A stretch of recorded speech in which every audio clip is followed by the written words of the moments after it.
తెలంగాణ అస్తిత్వాలుగా ఉన్న వాళ్ళల్లో సిద్ధార్థ అన్న ఒకడు, లక్ష్మణేయులు ఒకడు. తెలంగాణ అస్తిత్వం ఆయన కవిత్వం. ఆయన కవిగా అందరికీ తెలుసు.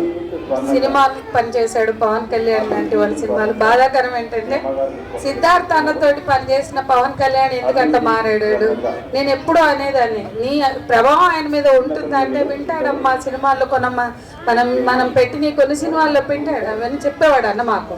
ఇగో ఇవి తీసుకున్నాడు అంటే ఓహో అందుకేనా అది అంత బాగుంది ఆ పాట అని మేము అనేవాళ్ళం.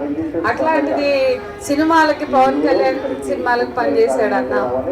కానీ ఆయన మన ఆలోచన విధానానికి మానవీయ ఆలోచనలకు దూరంగా ఆయన వెళ్ళిపోయాడు. అది సరే పక్కకు పెడితే సినిమాలతో పనిచేశాడు. కవిత్వం, తెలంగాణ అస్తిత్వ ఉద్యమాలు సాగిన కాలంలో వీళ్ళందరూ ఒక యాక్టివిజం, ప్రత్యామ్నాయంగా సాహిత్య ఉద్యమాలు చేసిన వాళ్ళు.